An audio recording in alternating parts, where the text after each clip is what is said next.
শুনলাম পুলিশ জনগণকে স্যার বলে। পুলিশ জনগণকে কি বলে? আর আমাদের দেশে পুলিশকে স্যার না বললে ওনার মাইন্ডে লেগে যায়।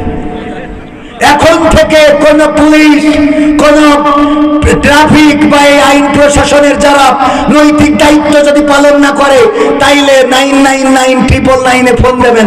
এখন তো সমস্যা চলছে এমন যে মানুষ যেন বলে যে আগেই তো ভালো ছিলাম। বোঝেননি? খুন, গুম, চুরি, ডাকাতি, ছিনতাই, এমনকি শাসনহীনতা, জ্যাম, যানজট বেড়েছে না কমেছে? বেড়েছে, অনেক গুণ বেড়েছে।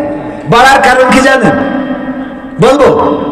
আল্লামা সাইদি বললেন যে একজন কাফন চোর ছিল।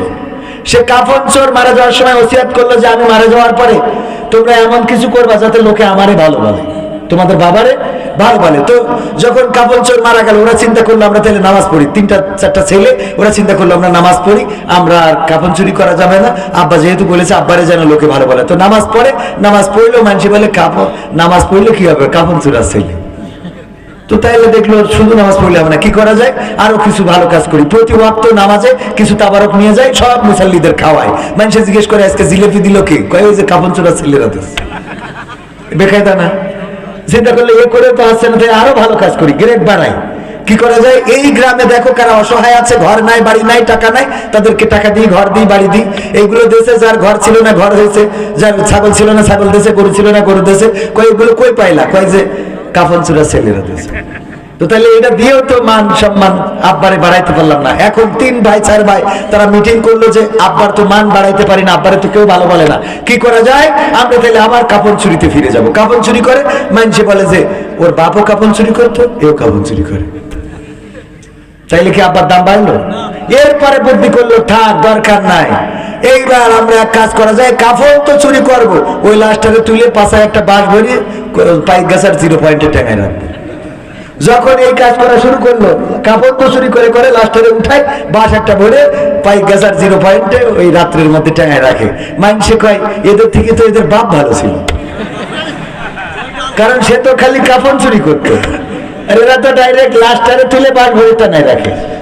তো বাংলাদেশে চুরি, খুন, গুম, ছিনতাই, রাহাজানি অনেক কিছু বেড়ে যাওয়ার পিছনের কারণ ইতিমধ্যে ফাঁস হয়ে গেছে। ওই যে মেয়র জাহাঙ্গীর বলেছে দিনের ঢাকাতে যদি আমরা বেড়াতে না পারি, রাতের ঢাকাতে কাউকে ঘুমাতে দেব না। বলেছে না, বলে না? সুতরাং তারা রাতের ঢাকাতে ঘুমাতে দিতে চায় না, জনগণকে সুখে থাকতে দিতে চায় না, জনগণকে এমন অনিষ্ট করতে চায় এই জনগণ যেন বলতে বাধ্য হয় এর থেকে আগেই তো ভালো ছিলাম। ঠিক না বেঠে? কথা কি বোঝা গেছে? সুতরাং এটা থেকে আমাদের সচেতন থাকার দরকার আছে না নাই? রাত্রে যদি গ্রামে কেউ ঢোকে, অন্তত একটু রাত জেগে পাহারা দিতে হবে। কারণ প্রশাসনেও বেনজির সাহেব বলেছে যে অন্তত 90% লোক রয়েছে এখনো প্রশাসনে তাদের প্রেতাত্মা, যারা দেখার পরেও চোখ বন্ধ করে থাকে। তারা বুঝাতে চায় যে আমাদের কাছ থেকে ক্ষমতা কেড়ে নিয়েছো, এখন দেখো তোমরা কত ভালো থাকতে পারো। তারাই প্রকৃত অর্থে এই দেশের আইন এবং প্রশাসনিক ব্যবস্থাকে সব রকম পাইতারা চালিয়ে যাচ্ছে, বলেন ঠিক কিনা?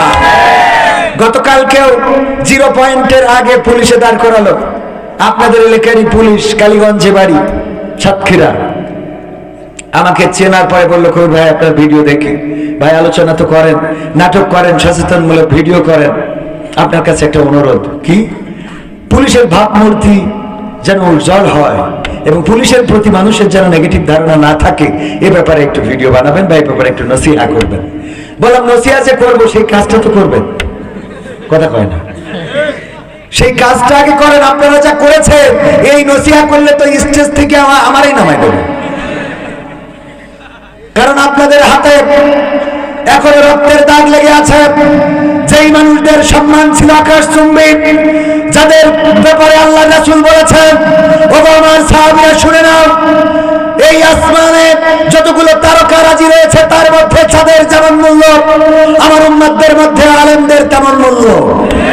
সেই আলেমদের হাতে হাত করা পড়িয়েছেন, সেই আলেমদেরকে জেলে ভরেছেন, সেই আলেমদেরকে রিমান্ডে নির্যাতন করেছেন। এখানেই ক্ষান্ত হন নাই।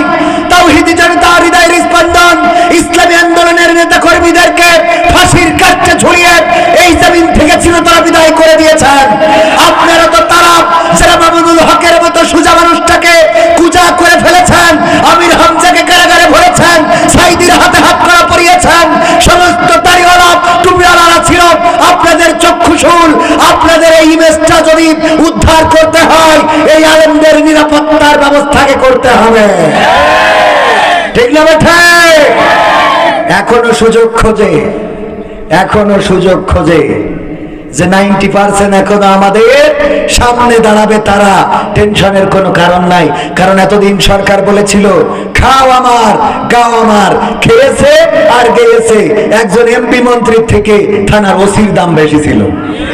আমি বলেছি কোন পুলিশ, বিডিআর, বিজিবি, আর্মি তারা জনগণের ঊর্ধ্বে নয়। কারণ এই জনগণের ট্যাক্সের টাকায় তাদের বউয়ের লিপস্টিকের টাকা হয়, এই জনগণের ট্যাক্সের টাকায় তাদের বউয়ের ব্লাউজ, এই জনগণের ট্যাক্সের টাকায় তাদের বউয়ের শাড়ি সায়া, এই জনগণের ট্যাক্সের টাকায় তাদের সন্তানের পায়ের কেক্স, এই জনগণের ট্যাক্সের টাকায় তাদের সন্তানের স্কুল ড্রেস, এই জনগণের ট্যাক্সের টাকায় তাদের বাবার ঔষধ, এই জনগণের ট্যাক্সের টাকায় তাদের মায়ের শাড়ি।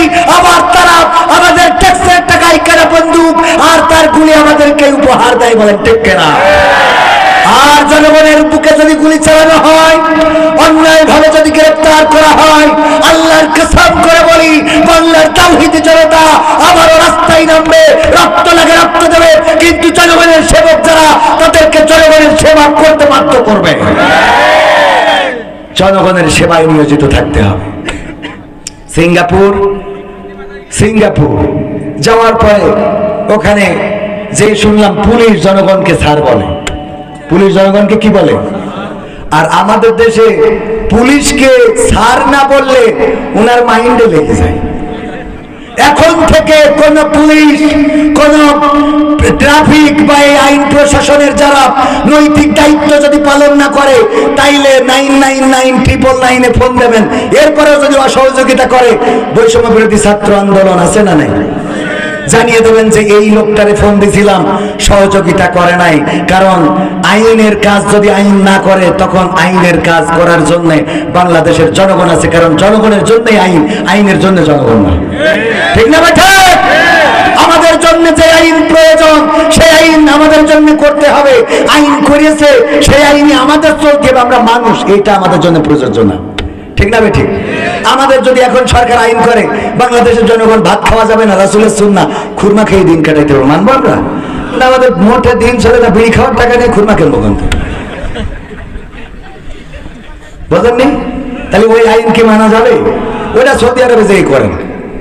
আমাদের ভাত না খেলে হয় না। আমাদের ভাত খাওয়ার বিষয় আমার ডাক্তার বললো যে আপনার তো বেকায়দা অবস্থা, শরীরের বুড়ি তো চাল কুমড়া হয়ে গেছে, তো আপনি সকালে একটা রুটি খাবেন, দুপুরে 2টা, রাত্রি 2টা। কয় স্যার ভাত খাওয়ার আগে খাবো না পরে খাবো? মানে ভাত খাইতেই হবে। আর আমারও আসলে একটা সত্য বলতে, রুটি খাওয়ার পরে মনে হয় এখনো খাইনি, ভাত না খাওয়া পর্যন্ত মনে হয় এখনো দুপুরের খাওয়া হয়নি, রাত্রের খাওয়া হয়নি। এটা এরকম আপনাদের মনে হয় কি না? মনে হয় আমাদের ভাত না খেলে চলে। এখন আইন যদি করে যে ভাত এখন তো খাওয়া যাবে না, বিড়ি খেয়ে দিন কাটাতে, মানবো আমরা? হ্যাঁ, এটা মানবো না। তো আইন আমাদের এটা মাথায় রাখতে হবে। আপনারা যা ইচ্ছা তাই করবেন, এটা হতে দেয়া হবে, এটা হতে দেয়া হবে না। বাংলাদেশ বদলে দেয়া হবে। তাওহীদি জনতা নিয়ে উপদেষ্টা কথা বলেছিল, আজকে বলেছে তাওহীদি জনতাকে আমি হুমকি দিই নাই, বরং সাবধান করেছি। কি বলেছে? সাবধান। কথা ভালো করে বলা শিখতে হবে, কারণ তাওহীদি জনতাকে খেপিয়ে তুললে হবে না।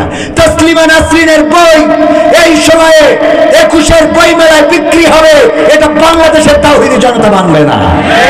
কারণ গোটা জীবনে যে আল্লাহ, আল্লাহর রাসূল, আলেম ওলামা, ইসলামী আন্দোলন, কোরআন প্রেমিক জনতা আল্লাহর কোরআন তাদের বিরুদ্ধে লিখেছে, তাদের বিরুদ্ধে বলেছে, বাংলার জমিনে জায়গা হয় নাই, দাদার দেশে আশ্রয় নিয়েছে, এই মানুষটার বই বাংলাদেশে বিক্রি করার প্রকাশ্যে সাহস পায়, এটা কোন বাবার বেটা? তার দৃষ্টান্তমূলক শাস্তি না দিলে তাওহীদি জনতা ঠান্ডা হবে না। তাওহীদি জনতাকে খেপাবা না, কারণ তাওহীদি জনতা রক্ত দিতে শিখেছে। তাওহীদি জনতা আর এখন ঘরে বসে থাকতে রাজি না, ঠিক না বেঠি? সাহস নিয়ে দাঁড়িয়েছ তাই মুক্ত হয়েছে জমিন, সাহস করে দাঁড়ালে আর একবার কায়েম হয়ে যাবে দিন। নয় নয় নয় আর কোনো ভয়, আনতে হবে দিনের বিজয়। নয় নয় নয় আর কোনো ভয়, আনতে হবে দিনের বিজয়, দিনের বিজয়।